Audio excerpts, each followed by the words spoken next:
me now clearly? Yes, Maharaj, very clearly.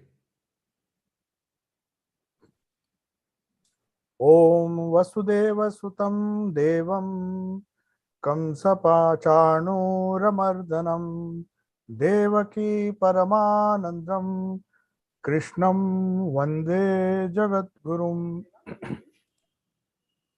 So, we were discussing the 16th verse of the 10th chapter, which is also known by the title Vibhuti Yoga. Each one of the chapters of Gita is a particular yoga. Basically speaking, generally speaking, there are 4 types of yoga, but since Gita has 18 chapters and each chapter has a unique way to connect with the Lord. Yoga means to join, to connect oneself, the Jivatma, with the Paramatma or Ishvara. So the different ways are described in these different chapters are each given a specific name. And in this case, the 10th chapter is known as Vibhuti Yoga. So by knowing the glories of the Lord, one can aspire to become one with the Lord, to dissolve one's own ego into that, or surrender oneself, one's own ego at the feet of the Lord or Ishvara. So now we come to the 16th verse where the Lord says, Arjuna asks, please kindly vaktum arhasi, thou should asheshena, without reminder. We discussed this verse, but still we'll just repeat, we'll recapitulate what we discussed. Vaktum arhasi asheshena divya hi atma vibhutayah या भी विभूति भी लोकान iman twan vyapya tishtasi. Please, through your grace, I wish that you tell me completely without any reserve. Do not withhold any information from me. Arjuna is requesting Krishna, your divine glories. Unless you explain to me your divine glories, by which glories, the glories by which you remain or you pervade all these 3 worlds, Iman, Lokan, from Vyapya, having pervaded. Vyapya means having pervaded all these worlds, the different worlds, Tishtasi, you exist pervading all these worlds. So that is how the Vibhuti Yoga, the revelation of God according to Sri Ramakrishna, comes purely by his grace, by his mercy. He is the son of knowledge, and it is possible, according to Sri Ramakrishna, even a single ray of his, that sun of knowledge, to enlighten the whole world. So we are therefore able to understand one another and acquire knowledge of God in or reality or Ishvara in all of its forms only by his grace. Unless he gives us the Divya Chakshu, so that the Lord will describe that I am giving you that divine vision. Divya Chakshu means you cannot try to understand the divine glories of the Lord or try to envision those with the ordinary eyes. You need a special Divya Chakshu. So that will come later, but now Sri Ramakrishna is saying the revelation of God comes purely by his mercy. The gospel, he says. And it is possible for a single ray of his, he is the sun of knowledge, and one ray of that sun is enough to enlighten the whole world. So much of glory he possesses. So we cannot possibly know all the glories, but a little bit, one ray of that glory is enough to enlighten us. So we are able to understand one another and acquire knowledge. Whatever we do, whatever secular knowledge that we gather, whatever spiritual knowledge that we gather, everything is a part of the infinite knowledge of the Lord. And more than all these, whatever we know, we get to know him only by his grace. So it is the Lord alone who through his grace can make us aware of all the glories in its entirety. So if we want to know the Lord's glories in its entirety, we have to resort to his, we have to surrender to him and hope to get his benign grace to understand him. So in the next verse, we discussed this in the last class, but now the next verse, the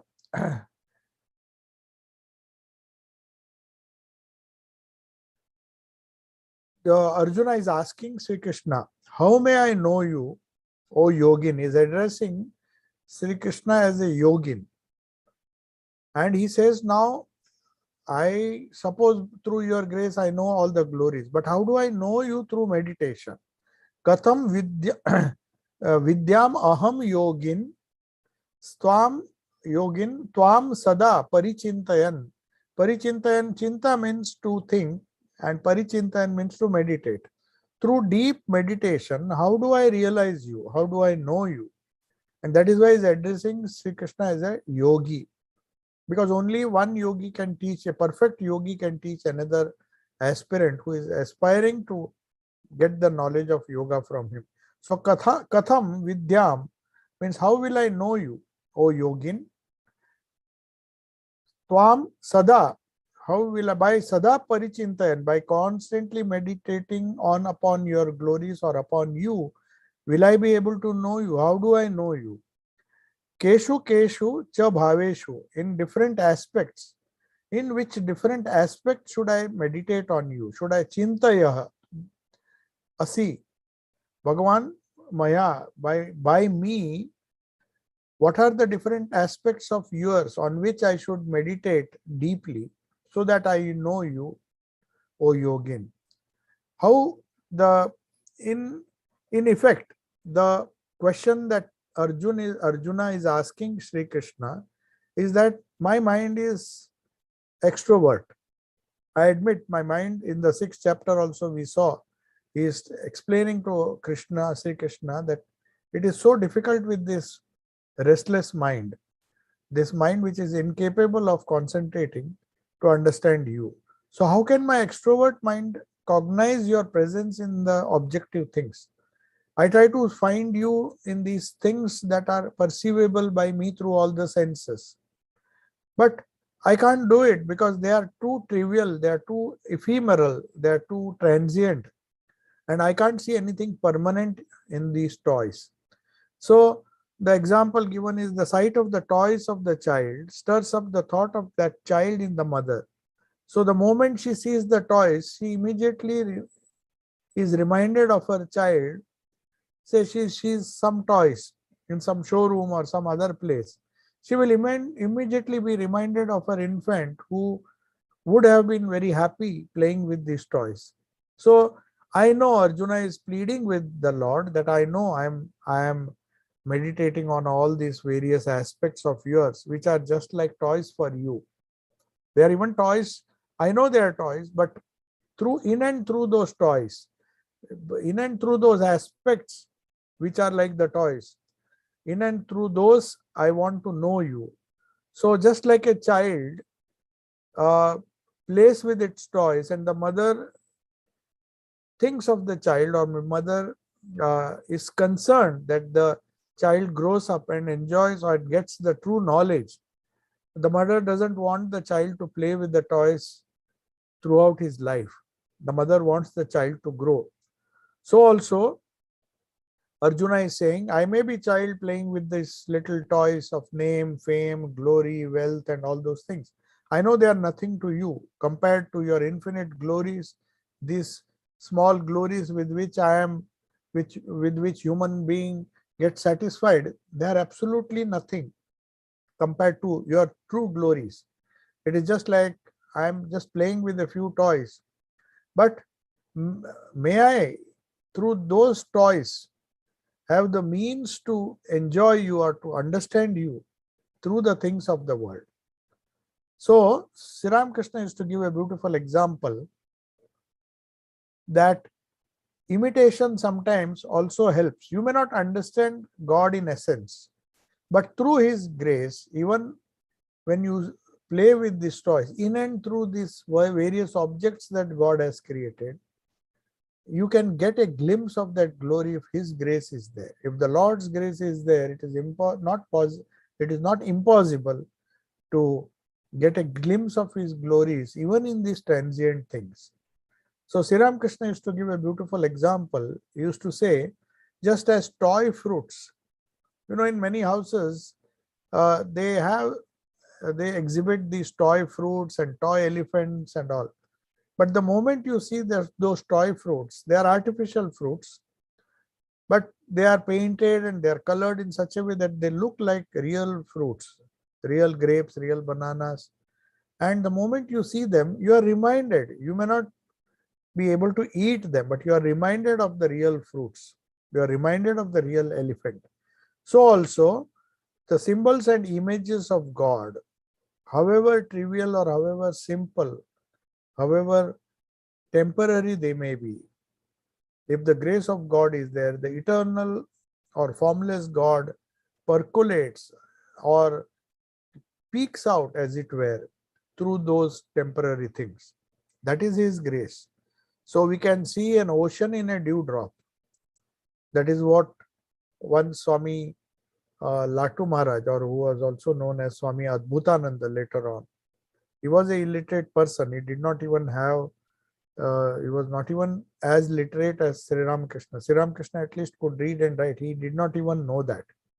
So later on, he became a great saint, this Latu Maharaj. He was a shepherd boy and he came there. He was serving in one of the devotees' houses, Ramchandra Datta's house.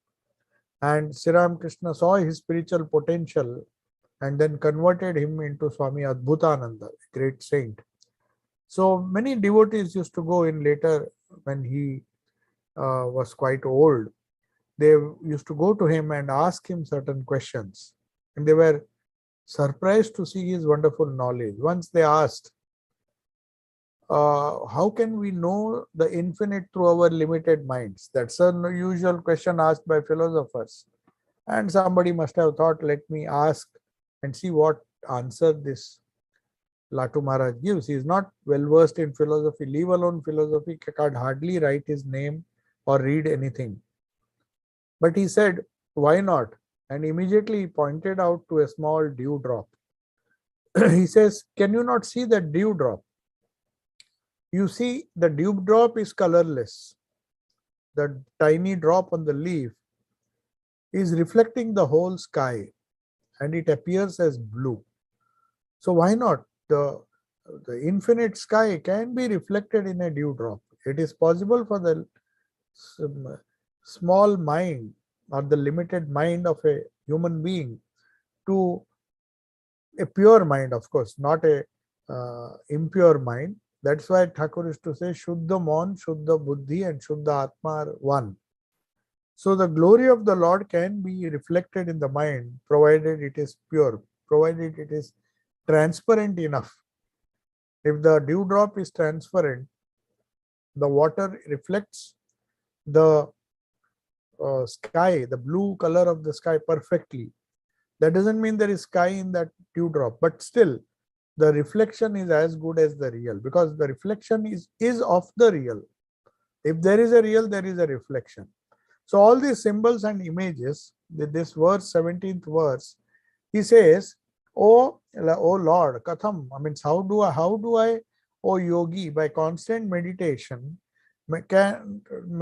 on these various transient aspect of yours, how can I understand you? How can I know you in entirety, in your complete form, in your true form? Then in verse number 18, which follows, Vistarena Atmano Yogam Vibhutim cha Janardana Bhuya Kataya Triptirhi Shrunvanto Nasti Me Amrutam. That means now this is the final plea which Arjuna is making. He is telling Sri Krishna, is pleading with Sri Krishna, tell me again in great detail, O Janardana. Janardana is another name of Sri Krishna, of your yoga powers and attributes. For I am not satiated with hearing your life infusing words, life inspiring words which I'll never be fulfilled.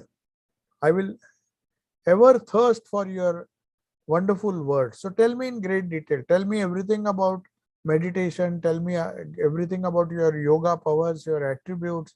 Because if you don't tell them to me, there's no way I can understand with my limited mind. So, Vistarena Atmana Vistarena Atmanaha Yogam. Atmanaha means your yoga. You explain to me what your true yoga is, what your yoga is. Vibhutim cha plus the glory. Tell me about your glory and about the yoga with which these glories can be understood or perceived. O Janardana, Bhuyah Kathaya, again and again tell me, Triptihi, for my contentment, till I am content. I am not content, but I want you to tell me completely about your yoga, about your various powers, the glories, the vibhutis, and I am not tired. I am not content by hearing a little bit of that infinite knowledge. I want to hear again and again. So that nectar, that life infusing nectar. So is Janardana, one who is adored by people both for life in this world, for earthly enjoyments, and also for emancipation. He can give dharma, artha, kama, and finally moksha. So that is why yoga here means it indicates the power to know and handle things properly. That is what yoga karmasu kaushalam. That is one definition of yoga. So tell me of your yoga powers, with which yoga powers are necessary at different levels to handle things properly and make full use of the faculties that God has given us so that we can try for emancipation or moksha. They are the attributes, the vibhutis of God, which spontaneously remind man of Him. When he sees the vibhutis, he thinks of the Lord, he thinks of the all-powerful Ishvara. Absorption in the attributes of God is as good as absorption in Him. So, when we even in an incomplete way understand some of His attributes, ultimately they will lead to us. Just as thinking of or looking at artificial fruits and vegetables and elephants, you think of the real fruit, ultimately that leads you to that idea of the fruit which is real. Though this may be an artificial, it may be an imitation. So also all the symbols with which we worship, all the little glories that the Lord shows, these matters may be earthly. These powers or these vibhutis may be earthly. They may be limited in their scope. But still, if I meditate on them properly, these things in the right way, as shown by you, O Janardana, the Jivatma increases his or her perception. The Jivatma gets clearer and clearer vision, and the divinity manifests itself more and more. It's not that you understand everything at a time. As you go on meditating, as the buddhi or the mind becomes purer and purer, you reveal that much of divinity which is hidden by the covering. So the covering of on the soul. So when we do that, gradually you will find that the divinity, as we dwell on the divine attributes of the Paramatma, of the Ishvara, then our divinity increases. They serve the purpose of purifying our mind. So as Sri Ramakrishna says, it is like the magnet and the iron. The relationship between Ishvara and the Jivatma is like that of a magnet and iron. The magnet has a tendency to attract the iron and it gets stuck. But the problem is the dust that is covering the iron. So once you purify the mind, once the dust which is surrounding the iron filings or the iron piece is removed, then the Ishvara attracts the Jivatma and they become one. So that is what Arjuna is requesting here. And he says, tell me in detail your yoga powers, because nothing is going to satisfy me. No matter how much you tell me, I would like to hear again and again, with the hope that just as the iron filings or the iron pieces, if they are purified by these wonderful nectarine words, I may hope to be emancipated, to get moksha by because the normal course for an iron piece is to be united with the magnet. So that is the relationship between Ishvara and the Jivatma. Now from 19 to 40, you will find Sri Bhagavan will now explain from 19th verse number 19th in the 10th chapter to the verse number 40th in the 10th chapter. Sri Bhagavan Uvacha means the Bhagavan now says, the Lord is now explaining. What is he explaining? Hantate kathayishyami. Hantate kathayishyami divya hi atma vibhutayah pradhayanta pradhayanta kurukshreshtha nasti antah vistarasya me.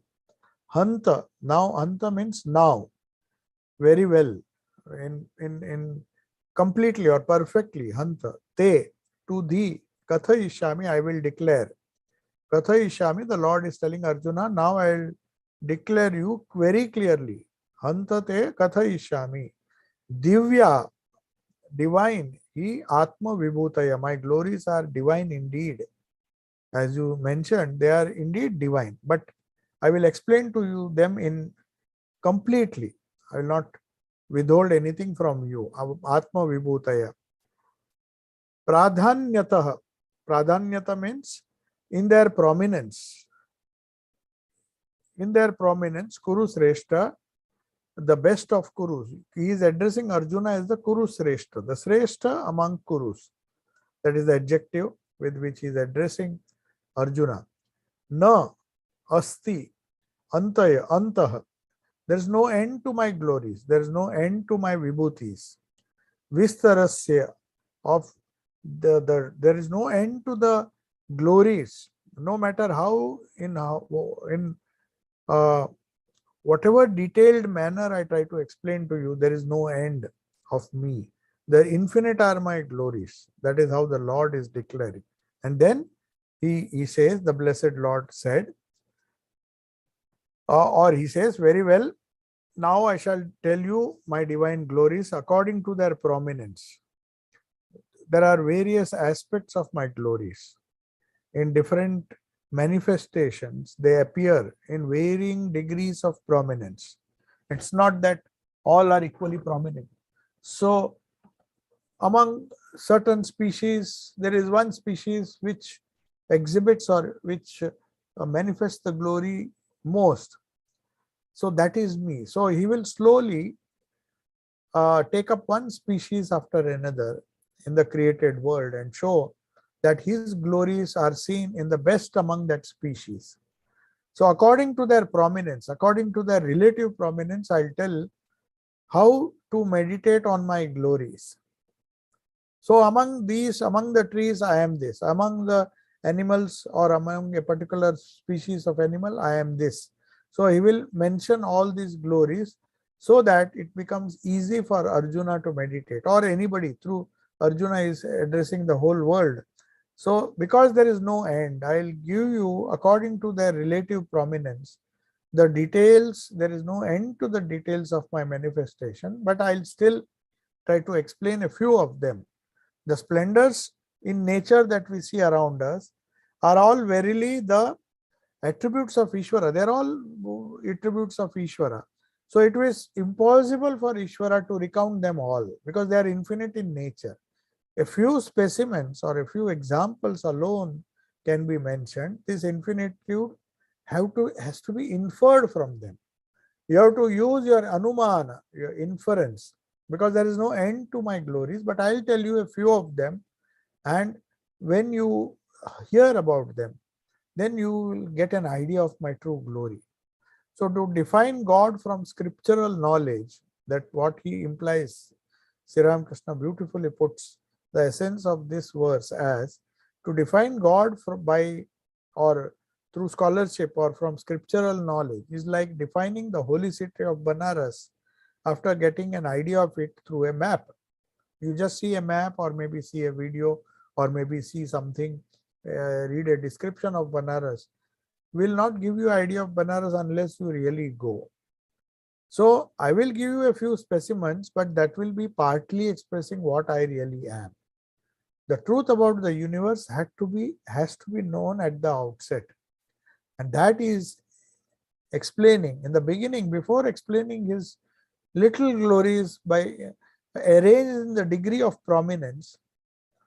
They are arranged in its varying degrees of prominence. But before he does that, he gives the ultimate truth about the universe first.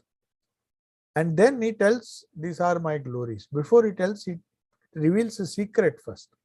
So, Aham Atma Gudakesha, the 20th verse says, Aham Atma Gudakesha, Sarvabhuta Sarvabhutashaya Sthitaha, Aham Adischa Madhyancha, Aham Adischa Madhyamcha, Bhutanam Anta Evacha.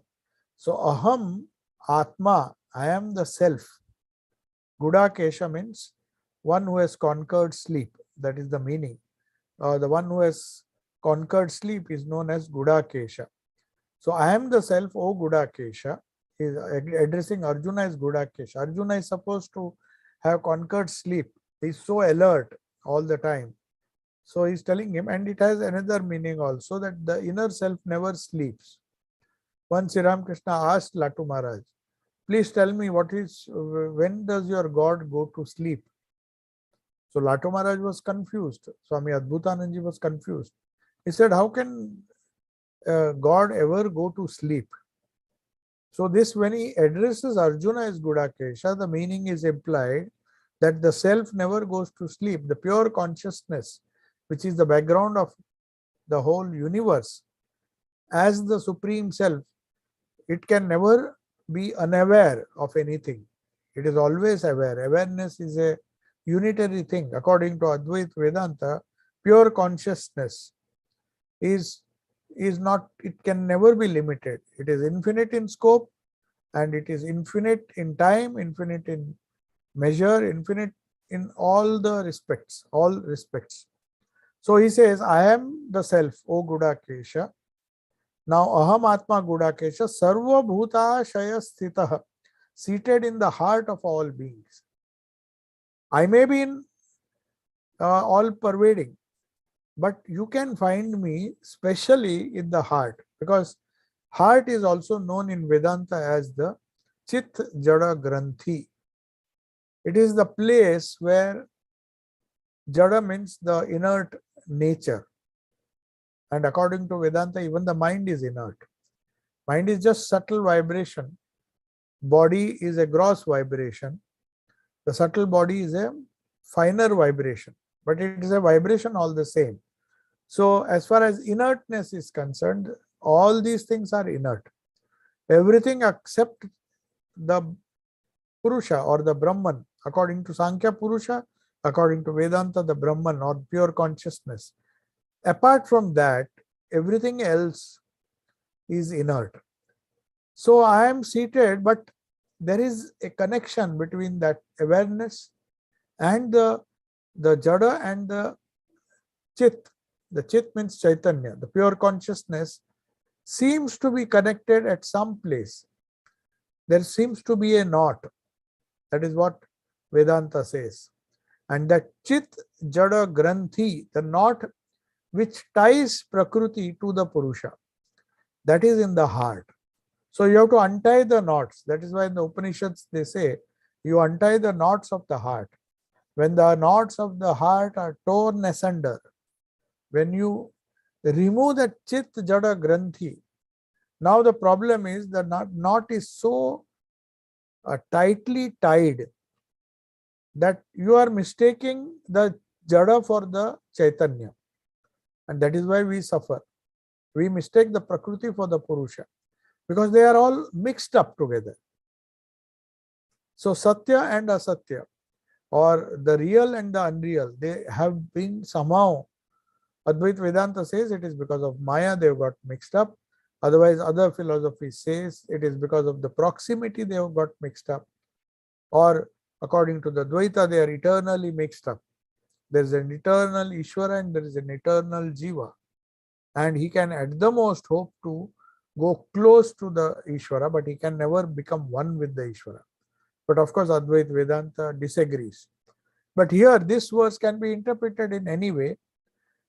But Sri Krishna says, we'll not go into the polemics or will not go into the detailed discussion of the three schools of Vedanta, because they are true, each one is true from a different level. It's not that only one, the Dvaita Vedanta or the Vishishta Dvaita or the Advaita is true. Each are true when you look at it from different angles or different perspectives. But this verse tries to combine everything. The Lord is the innermost self in all beings, which are just his gross manifestation.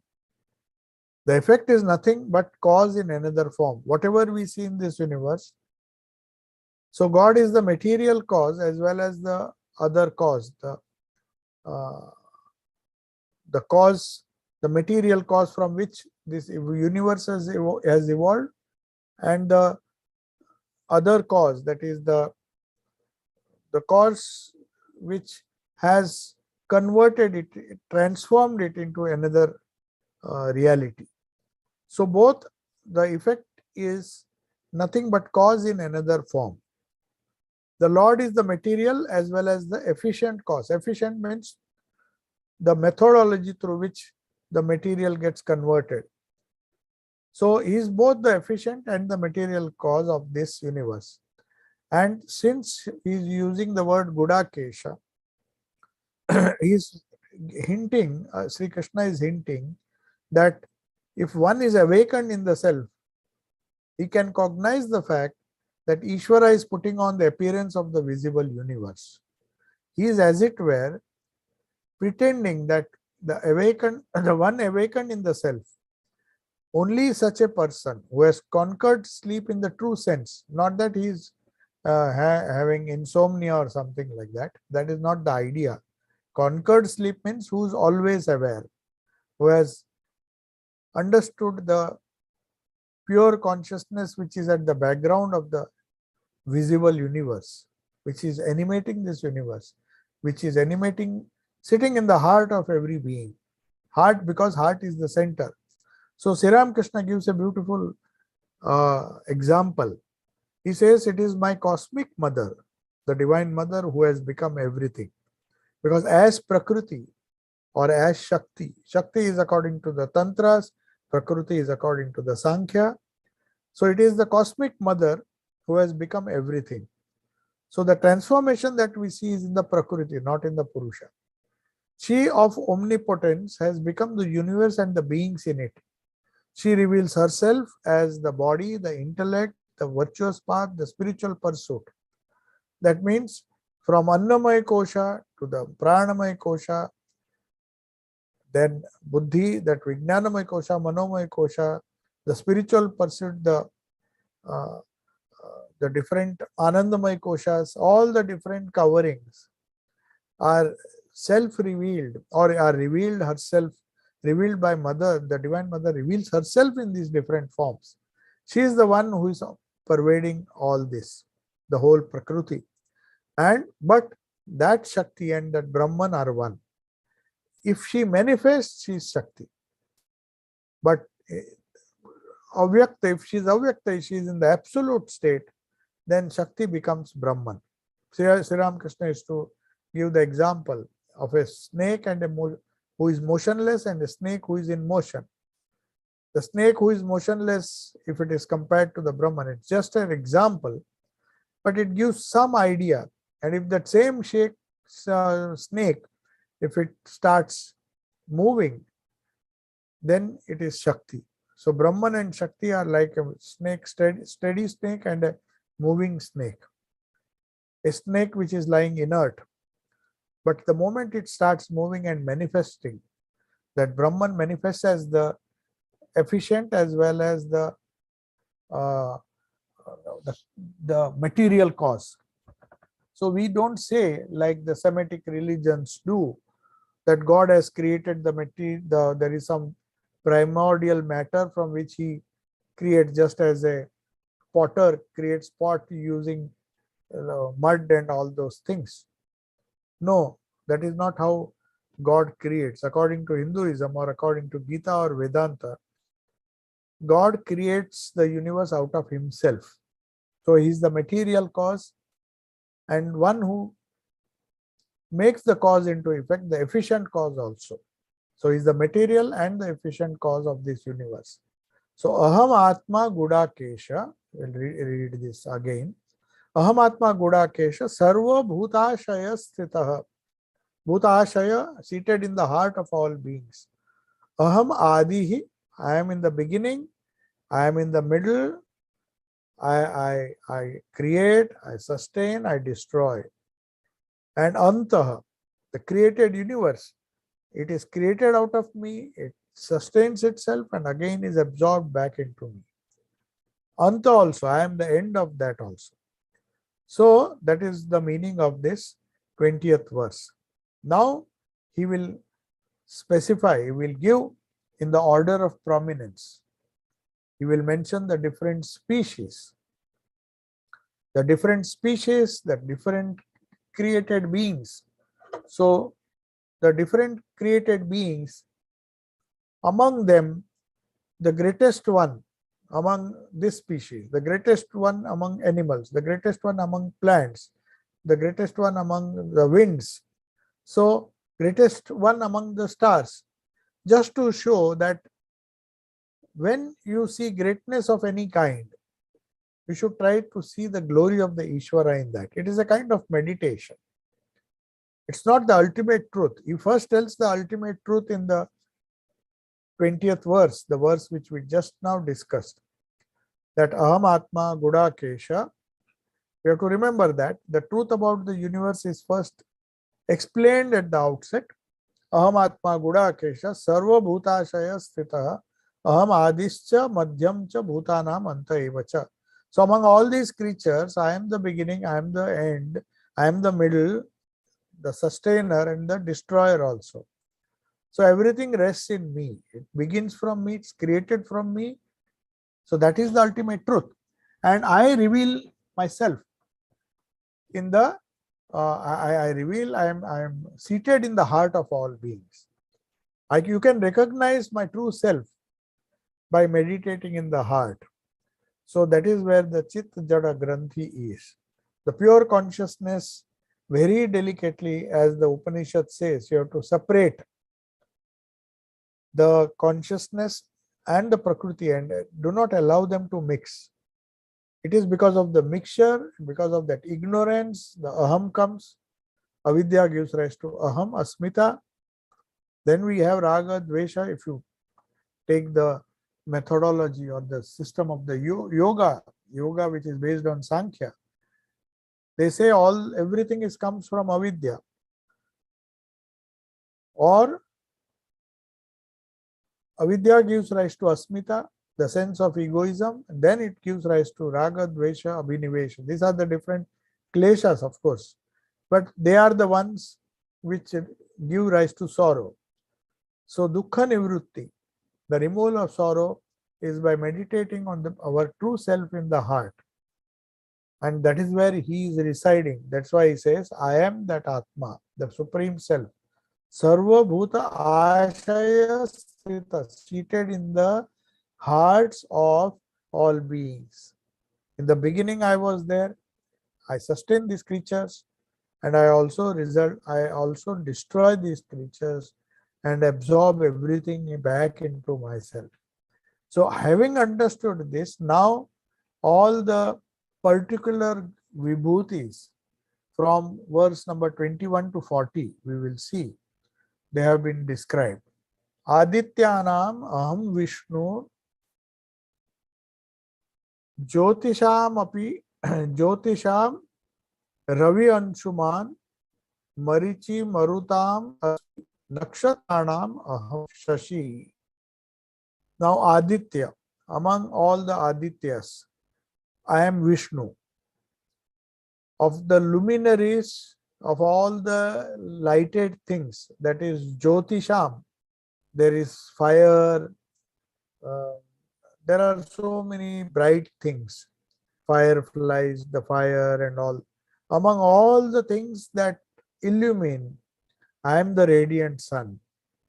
So sun is supposed for all practical purposes for a human being. Sun is the brightest shining object that we can conceive of, at least in our perception. We see the stars, but they are not, they may be brighter than the sun when we go near, but right now the sun is the brightest. So among all the lights that we see around us, the lamps, the candles, I am the radiant sun. Among all the Adityas, I am Vishnu.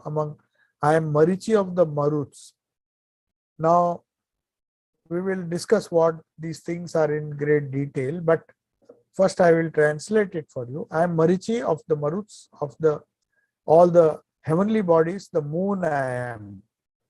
Nakshatranam Aham Shashi. Of course, moon is a planet, but since it is the brightest among all the everything other than the sun, the stars, definitely moon is brighter because it is nearer, though it is not a star. But the light it gives, that's why he says of the all the different nakshatras. Nakshatra doesn't mean just stars. All the heavenly bodies, I am the moon. Shashi, Aham Shashi.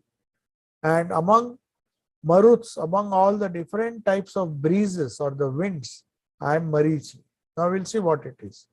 So, though all flowers, fruits and crops and the whole creation comes from the same land, the best among them, the best among fruits, the best among crops, they are selected normally for exhibition. You don't show the worthless things. When you take a species, you show the excellent thing, the best thing among that species.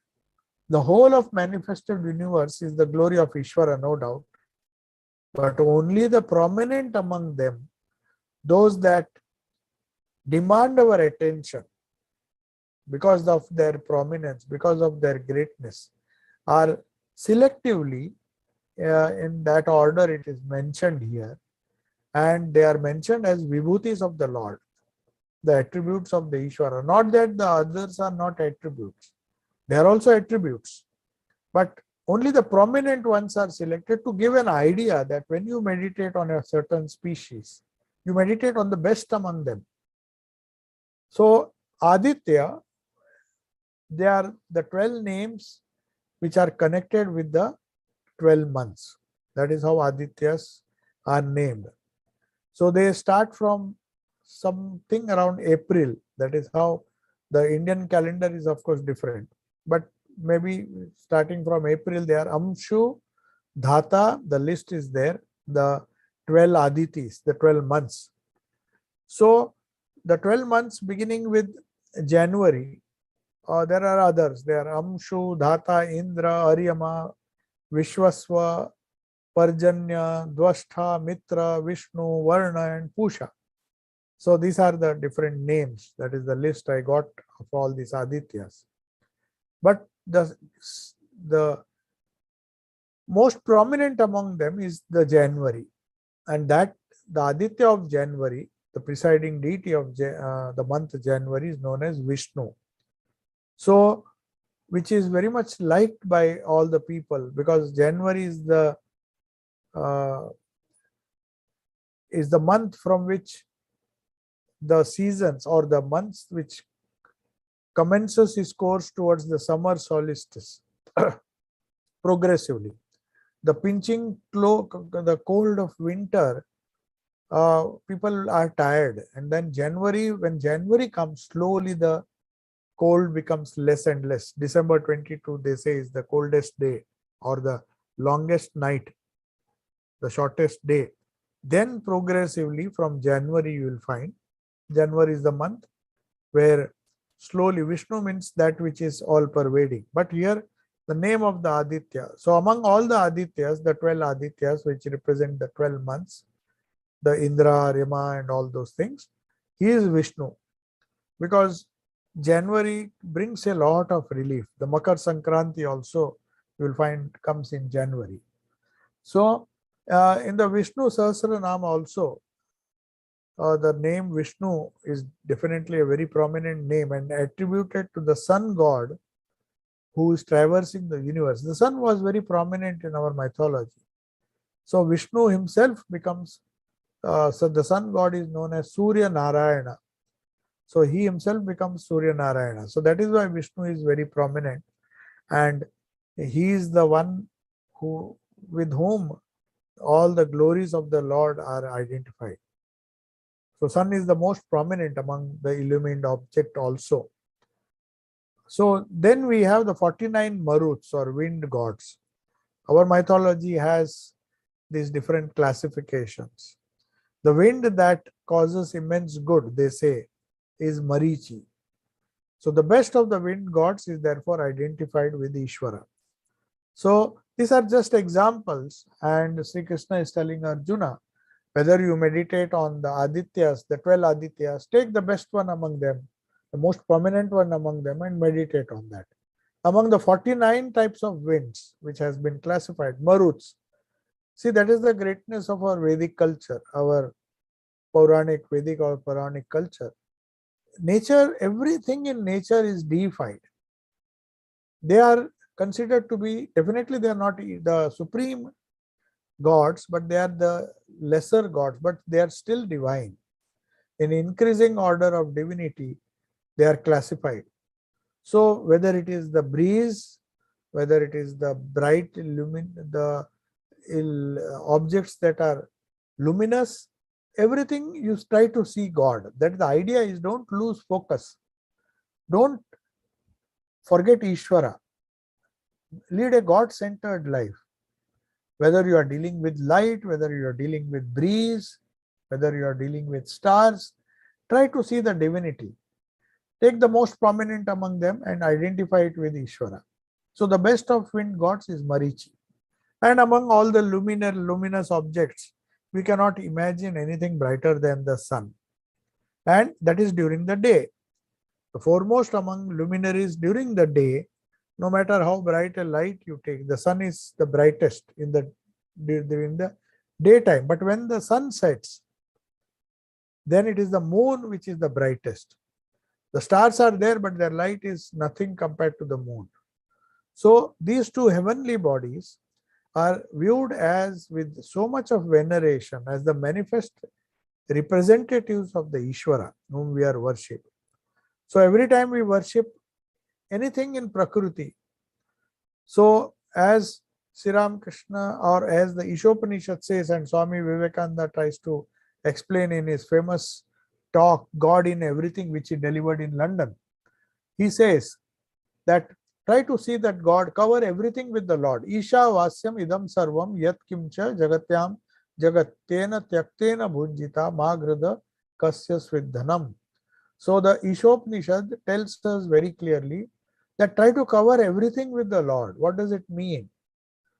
Try to see the manifestation, or at least not all the manifestation, but the greatest among manifestation, the most prominent about manifestation. If you see the Lord in them, if you try to see the Lord, that is why aham, aham. When he says aham here, Sri Krishna does not mean Sri Krishna, the body, but the Lord who has manifested as Sri Krishna. The Lord who has manifested as Surya Narayana or Vishnu or the Marichi. So these are every object that you see, every species or everything that you can classify. Say you say the winds, the bright objects during the day, the bright objects during the night. You take all these objects and take the best one among them and compare it, or try to see the Lord in them, or at least consider them to be the representatives of the Lord. So this is the type of meditation he is teaching. So there are 5 minutes. I can just take up one more verse if you like. So aham Vedanam Samavedosmi, Devanam Asmi Vasavaha, Indriyanam Manaschasmi, Bhutanam Asmi Chetana. We'll discuss this in the next class, but I'll just give you the rough meaning. Vedanam, of all the Vedas, I am the Samaveda. Rig Veda, Yajur Veda, we have the four Vedas, Atharva Veda and Sama Veda. Sama Veda is supposed to be prominent because the chanter of the Sama Veda is known as Samaga. So, of all the four Vedas, it is the Sama Veda that is best set to music. It is sung in a musical way. All the three other Vedas are merely chanted, whereas Sama Veda is set to music. Therefore, it is enchanting to even those people who do not understand the meaning. Chanting can be boring if you just chant with three notes. Of course, three notes are there in Sama also, but it is sung in a beautiful way. And they say many of the Sama hymns are found in the Rig Veda. So, but Sama music is supposed to be the greatest among Vedas. Of all the Vedas, I am the Sama Veda. I am Vasava. I am Vasu, or I am Vasava means I am Vasus among the Devas. There are different Devas. Devas are lesser gods. Certain gods have been attributed certain powers, and these gods are representatives. So among all the Devas, I am Vasava. Of all the senses, the sense organs. You see, according to Sankhya, mind is also a sense organ, according to some schools. It's not just the karmendriyas, 5 karmendriyas and 5 gyanendriyas. 5 objects, 5 instruments of knowledge and 5 instruments of action. They are known as indriyas, gyanendriyas, instruments of perception. How we see, how we hear, how we smell, how we taste. These are the different organs of perception. We can perceive things. So among the senses, both Gyanendriya and Karmendriya far superior, but some schools believe that even the mind is a kind of Indriya. Because I am talking of the Manomaya Kosha, not the Vijnanamaya Kosha, the reactionary mind. Because that reactionary mind is just based on the different perceptions that we have. The things that we see, the things that we smell, the things, everything produces an action, produces a reaction. When we smell, we react to that smell. When we see certain things, we react. So that happens in the manas. So manas is also considered to be an indriya. So if you consider all the 5 indriyas, gyanendriyas and 5 karmendriyas, which enable us to react, you see it is the mind which is very prominent, because the mind is a common factor. It is the indriya. The things that you see are sent to the mind. The mind interprets it and reacts. Things that you hear also goes to the mind reacts. So mind is a very important indriya. That is why it is the best among indriyas. So manas chasmi, manah cha asmi, indriyanam manas chasmi, bhutanam, among all the living beings. Among all the living beings, I am consciousness. So I am chetana, I am intelligence. Because without intelligence, the living beings are powerless. It is the intelligence behind those living beings that gives its glory. So we will discuss that. We are almost, we have to discuss this in great detail, because this explains the whole principle. This verse explains the principles of Vedanta. How in increasing order of subtlety, our human personality can be interpreted, and the human possibilities. As we go from the gross Annamaya Kosha to the Pranamaya Kosha to the Manomaya Kosha, the reactive mind, and then we go to the Vijnanamaya Kosha, the Buddhi, the intellect, then Anandamaya Kosha, how progressively the sense organs, the finer sense organs, they interpret, they allow us to react, and then all these are glories of God. So what exactly are the purposes and why they are considered, mind is considered to be superior than all the indriyas? All these things we'll discuss in the next class. If there is any question, I'll just see in the chat box. There's no question. Pranam Maharaj. Yes. Could I ask, it's Vardharaj, it's verse Yes. 20. Ahamatma Gudakesha Sarva Bhutashaya Stitaha. The Yes. question is, the whole world is a projection of our mind. Yes. So in this verse, is Bhagwan meaning the self or thought processes? Or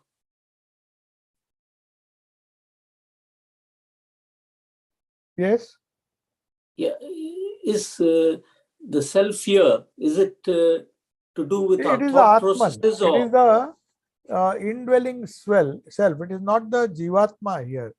He is referring to I. When he says Aham Atma, this Atma refers to the innermost self. Innermost self means the all-pervading reality which connects all of us. That is why he says the all-pervading existence or the all-pervading consciousness which gives awareness. That is why he says in verse number 22 that of all the things I am the Chetana. I am the Chetana. You see, he says that. We didn't discuss that. We'll discuss in the next class.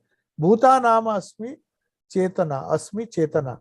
Bhutana means all the living beings, living or non-living. So without Chetana, their existence is meaningless.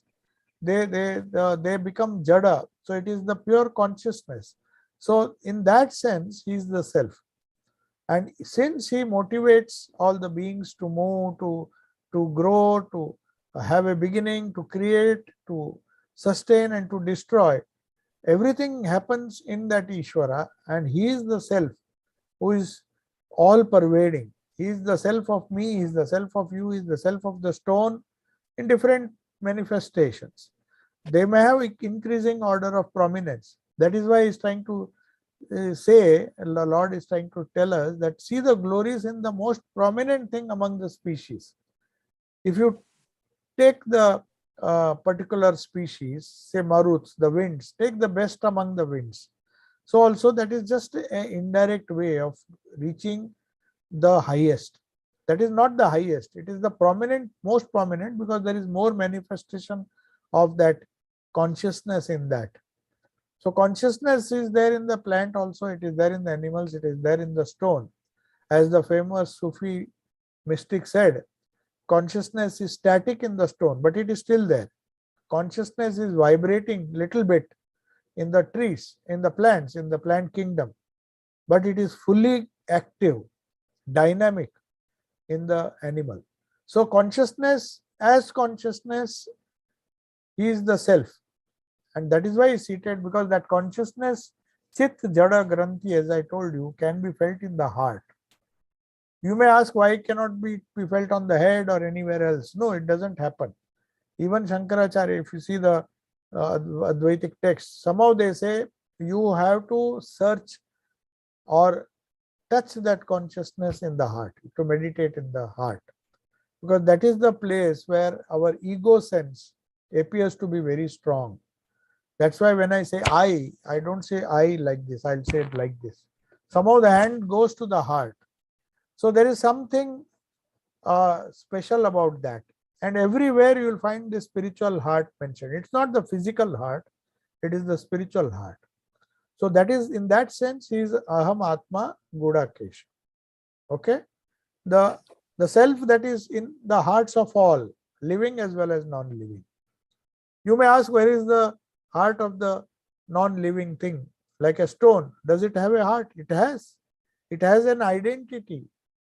A stone does not have the properties of an iron rod, because it is a stone. It says, I am a stone, I want to remain a stone. Unless you, of course, manipulate it. You can manipulate human beings also. You can transform them also, but you can transform this inanimate. But they have some kind of ego, or that ego which is the resultant of mixing up of the pure consciousness which is within the heart with the prakriti or the inert thing. So you have to separate that. But when they are mixed up, he is the Supreme Self who is seated in the hearts. But from an absolute point of view, the self has no location. He is all pervading. There is no particular location. But unfortunately, we are caught up in this gross universe has limited our scope, and that is why we find ourselves as limited beings, and we think that we have a beginning, we have a middle, and we have an end. The whole universe is nothing but a cause becoming an effect. It has a beginning, universe is created, then it sustains itself for some time, and then suddenly it disappears back into the cause. So that happens on a macrocosmic scale as well as microcosmic scale. We also pass through all these phases. We are born, we live, and then we die and get merged back into the absolute. So that is going on. Waves are appearing. In that sense, he is the self. The constant self, which does not die, he is in the beginning, means that self is in the beginning, the self is in the middle, and the self is also at the end. Is it okay? Thanks, Maharaj. So I'll take your leave now. Yes, Maharaj.